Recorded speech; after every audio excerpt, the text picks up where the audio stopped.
Fils d'un riche marchand de soie du Fujian, Zhang Haiwen n'a pas la bosse du commerce. Initié à la calligraphie par son grand-père, il est bien décidé à devenir peintre. Après des études secondaires au lycée français de Saigon, où la famille s'est réfugiée après l'invasion de la Chine par le Japon, il rêve d'étudier l'art à Paris. En 1947, à peine âgé de 20 ans, il entame une grève de la faim contre son père, qui cède au bout de 10 jours. Zhang s'embarquera pour la France en 1948. Installé rue Liancourt, dans le 14e arrondissement, censé faire médecine, il suit en réalité les cours de peinture de l'Académie de la Grande Chaumière et étudie les lettres à la Sorbonne. Son œuvre porte la marque de ce double héritage, puisé aux sources opposées de l'Orient et de l'Occident.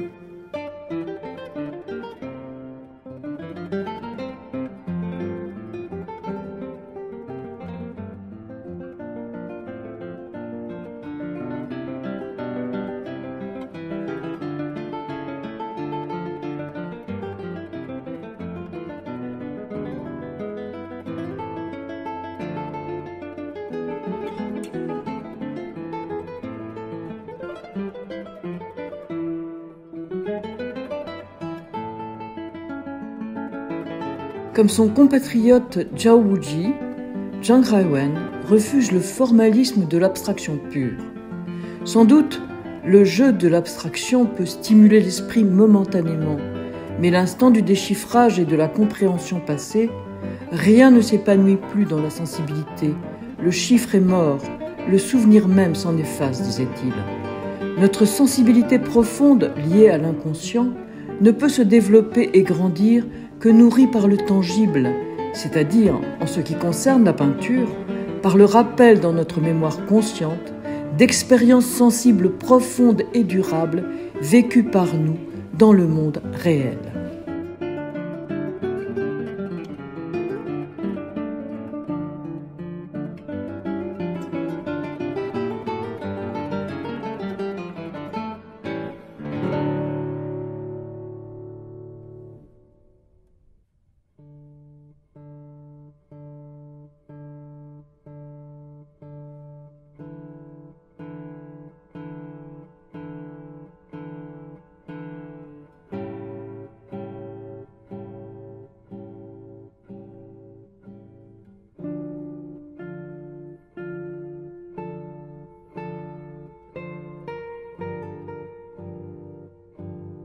Voyageur immobile, Zhang se tenait aux aguets du visible, tel l'insecte qui adopte la couleur et la forme de son environnement, passant inaperçu, par souci de sauvegarder son irréductible singularité. Art de lisière, de confins, territoire frontalier livrant une vue imprenable sur l'au-delà. Scribe en lévitation, courbé sur ses couleurs, ses pinceaux et ses songes, Haiwen capturait le ciel à travers le piège de ses cils. Ainsi surgiront ces lagunes du bout du monde où, sous la torsion des vents marins, tremblent de noirs roseaux.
Zhang Haiwen passait de longues heures à contempler les paysages et peignait aux premières heures du jour.